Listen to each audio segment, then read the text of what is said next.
बोलिए श्री गुरुदेव भगवान की जय।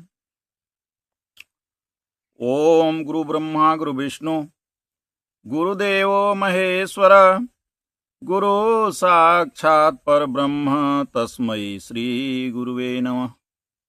अखंड मंडलाकारं व्याप्तं येन चराचरं तत्पदं दर्शितं येन तस्मै श्री गुरुवे नमः। श्रोता बंधुओं, सादर जय सियाराम। बंधुओं, आज हम आप लोगों के समक्ष एक अत्यंत महत्वपूर्ण प्रश्न लेकर आया हूं, जिसका हम आप सभी लोगों ने बहुत दिनों से मन में भ्रम बना हुआ है कि यह क्या है। यह है वर्ण संकर। वर्ण संकर क्या है या वर्ण संकर किसे कहते हैं, इसी पर इसका हम आज आध्यात्मिक चर्चा करेंगे। किसी व्यक्ति ने इस संबंध में प्रश्न किया है। उनका प्रश्न भी स्वाभाविक है। हमने बहुत दिनों से उत्तर देने का प्रयास कर रहा था, परंतु नहीं दे पाया। आज हम इसका उत्तर आध्यात्मिक ढंग से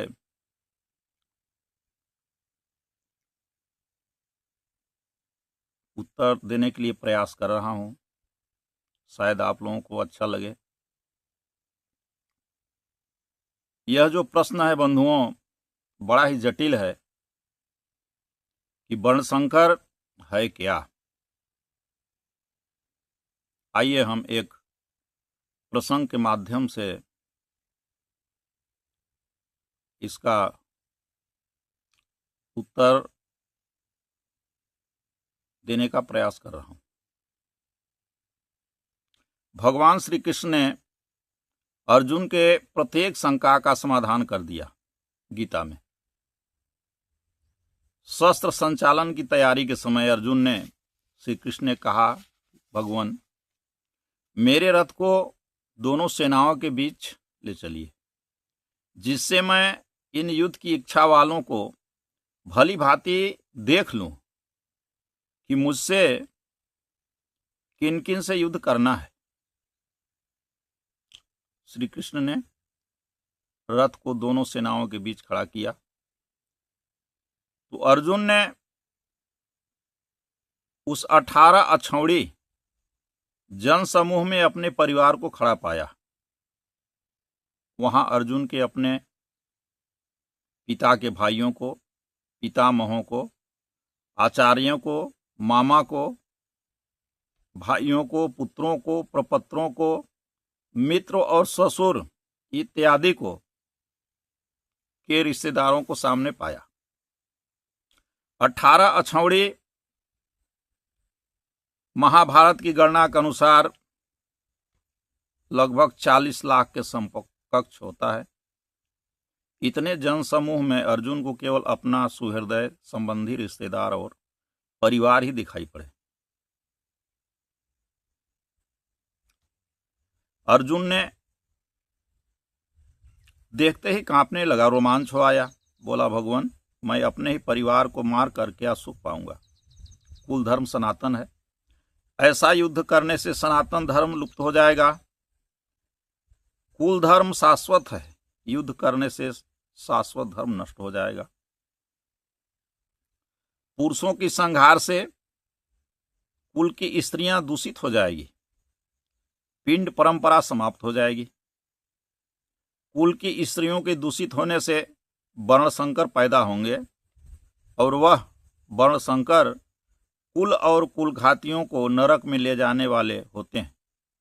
हम लोग समझदार होकर भी भूल कर रहे हैं।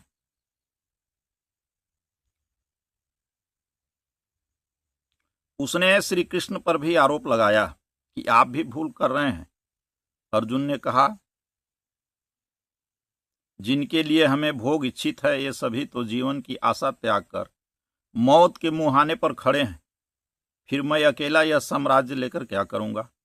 अतः भगवान, मैं युद्ध नहीं करूंगा। यहां पर अर्जुन ने मुख्य रूप से दो प्रश्न किया। पहला तो यह कि सनातन धर्म लुप्त हो जाएगा। दूसरा प्रश्न यह कि वर्ण संकर उत्पन्न होंगे। श्री कृष्ण ने इनका एक ही उत्तर दिया कि अर्जुन, इस विषम स्थल में जिसकी समता का कोई स्थल विश्व में नहीं है, तुझे अज्ञान कहां से उत्पन्न हुआ? जिस क्षमता का युद्ध मैं बताता हूं, उस क्षमता का संघर्ष निसंदेह ही कुछ और है। तो क्या शाश्वत धर्म की सुरक्षा के लिए व्यग्र होना अज्ञान है? वर्ण संकरता के जघन्य दोष से बचा लेने का प्रयास भी क्या अज्ञान है? श्री कृष्ण कहते हैं कि हां अर्जुन, जिसे तू सनातन धर्म कहता है यह भी अज्ञान है, और जिसे तू वर्ण संकर मानता है यह भी अज्ञान है। तो अब अर्जुन ने भगवान श्री कृष्ण के समक्ष समर्पण किया। श्रीमद् भगवद गीता अध्याय 2 श्लोक संख्या 7 पर उन्होंने अपने को समर्पित किया भगवान को। कहा, कार्पण्य दोषो स्वतः स्वभाव पृच्छामि त्वाम धर्म सम्मूढ़ चेता यच्छेय यस्यानि निश्चितम ब्रूहि तन्मे शिष्य तेहम साधिमा त्वाम प्रपन्नम। भगवान, धर्म के विषय में मोहित चित्त मैं आपसे पूछता हूं, आपका शिष्य हूं, आपकी शरण में हूं। मुझे वही उपदेश कीजिए जिससे मैं कल्याण को प्राप्त हो जाऊं। अर्जुन परम कल्याण से वंचित नहीं रहना चाहता। श्री कृष्ण ने पहले तो सनातन धर्म की व्याख्या की, तदंतर वर्ण संकर पर प्रकाश डाला।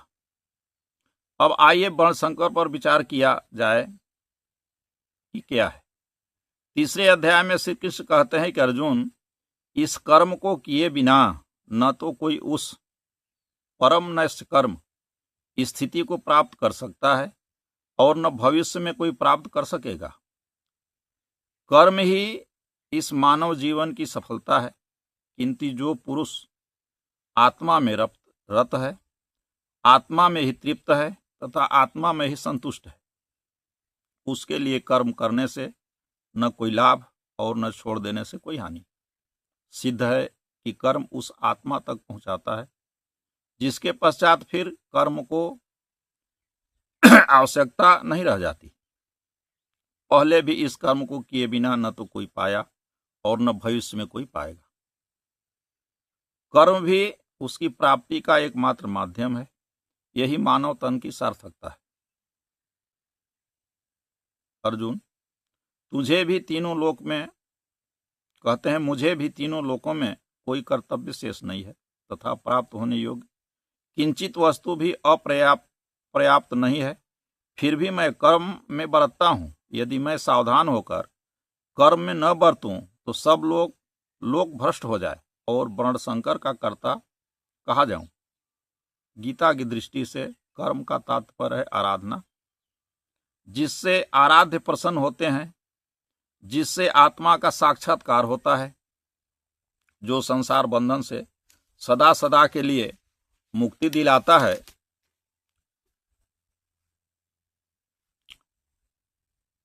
स्त्रियों के दूषित होने से वर्णशंकर होना तो सुना गया है, किंतु यहां श्री कृष्ण एक नई बात कहते हैं कि स्वरूप में स्थित महापुरुष यदि चिंतन कर्म को नहीं करता तो सब लोग वर्णशंकर हो जाएंगे।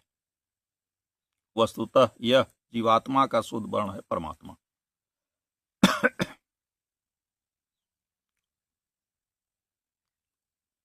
हंसा तू सुब्रनबरन हल्की तेरी चाल, एक तला के बिछुरे बिकल फिरे बेहाल। कबीर साहब कहते हैं यह जीवात्मा सुवर्ण शुद्ध वर्ण का है, केवल स्वरूप विस्मृत हो जाने के से विकल होकर दर दर भटक रहा है। इस आत्मा को परमात्मा तक की दूरी तय करा देने वाली प्रक्रिया विशेष का नाम कर्म है। इसी कर्म को करके पूर्व काल में जनक इत्यादि महर्षियों ने स्थिति को प्राप्त किया था, जिसके पश्चात कर्म किए जाने से न तो कोई लाभ और न छोड़ देने से कोई हानि। फिर भी ऐसा महापुरुष कर्म में ही बरतते हैं, क्योंकि यदि ऐसे महापुरुष सावधान होकर कर्म में न बरतें तो लोग प्रायः उनकी नकल करेंगे कि महाराज जी तो प्रायः बैठे रहते हैं, भजन तो करते नहीं। ऐसे अंधानुकरण से वे श्रेय पथ से च्युत हो जाते हैं। कोई भी व्यक्ति जब चिंतन पथ में है, वह अपने वर्ण की ओर, शुद्ध स्वरूप परमात्मा की ओर अग्रसर होने का प्रयास करता है, किंतु जब वह आराधना से हट जाता है तो सिद्ध है कि वह प्रकृति के भंवर में फंस गया। यही वर्ण संकर का होना है। परमात्मा ही हमारा शुद्ध वर्ण है, उसकी ओर अग्रसर न होकर जड़ प्रकृति में भटकना ही वर्ण संकर होना होता है। सारांशतः श्री कृष्ण का आशय है कि इस कर्म को किए बिना उस परम स्थिति को न किसी ने पाया है, न भविष्य में प्राप्त कर सकेगा। कर्म अर्थात आराधना अनिवार्य है, किंतु जो कर्म करके आत्मरत, आत्मतृप्त और आत्मसंतुष्ट हो गए हैं, उसके द्वारा कर्म किए जाने से न कोई लाभ है, न छोड़ देने से कोई हानि। फिर भी वह महापुरुष पीछे वालों के मार्गदर्शन के लिए कर्म में बरतता है। कदाचित वे कर्म में न बरतें तो उन महापुरुष की तो कोई क्षति नहीं होगी, लेकिन उनका अनुकरण करने वाला समाज वर्णसंकर हो जाएगा। समाज महापुरुषों का अनुकरण करता ही है, क्योंकि वे सभी जीवात्माएं के मूल केंद्र स्थित है। इस प्रकार समुद्र की ओर सभी नदियां स्वभावतः झुकती है, उसी प्रकार संपूर्ण जीवात्माओं का केंद्र परमात्मा है। परमात्मा से ही सभी संचालित होते हैं।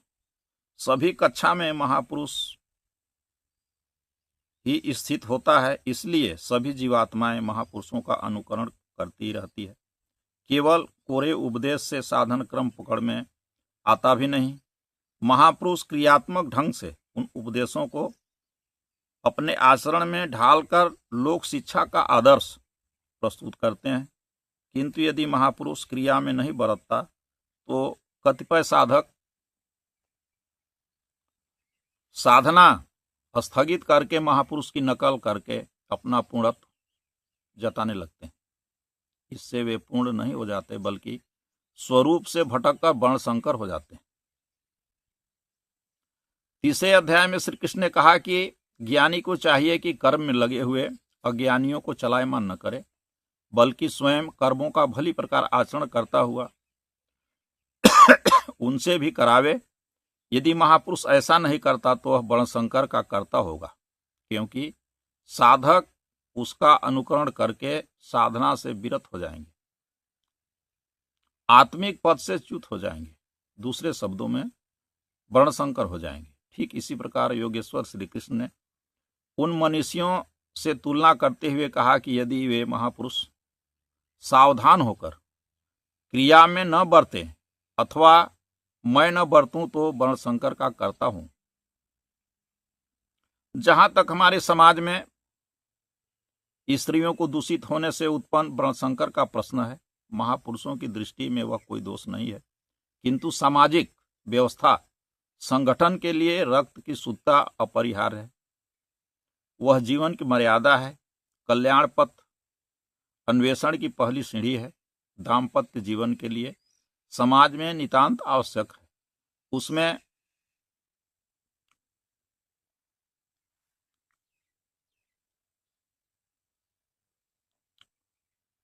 अमेरिकियों की तरह नष्ट नहीं होते, बल्कि बाल माधुर्य बचा रहता है। प्रश्नकर्ता अर्जुन, सभी पांडु व्यास सबके सब वर्णसंकर थे।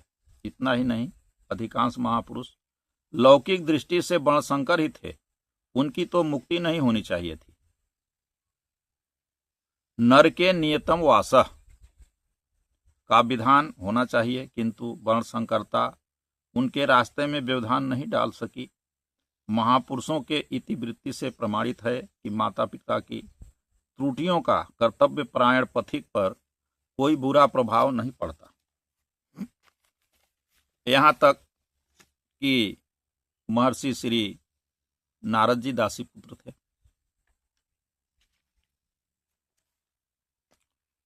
श्री ईसा मसीह वर्णशंकर थे। उनकी मां मरिया का विवाह हुआ तो 7 माह का बच्चा पेट में था, जो ईसा मसीह जी हुए। इसी प्रकार श्री वशिष्ठ जी, जो श्री राम भगवान के गुरु हैं, वे माता उर्वशी के गर्भ से उत्पन्न हुए हैं। वाल्मीकि जी कोलबील थे, परंतु ब्रह्म ऋषि हो गए। विश्वामित्र जी क्षत्रिय राजा थे, परंतु ब्रह्म ऋषि हो गए। व्यास जी मच्छोद्री के लड़के थे, परंतु सर्वोपरि ब्रह्म ऋषि हुए। अतः माता पिता की भूलों का उत्पन्न होने वाले बालकों पर कोई प्रभाव नहीं पड़ता। वस्तुतः वर्ण संकर का अर्थ यह है कि यदि आत्मज्ञ महापुरुष क्रिया में नहीं बरतता तो उसी के नकल करके जो लोग क्रिया में नहीं बरतते वे ही वर्ण संकर हैं। बोलिए श्री सद्गुरुदेव भगवान की जय।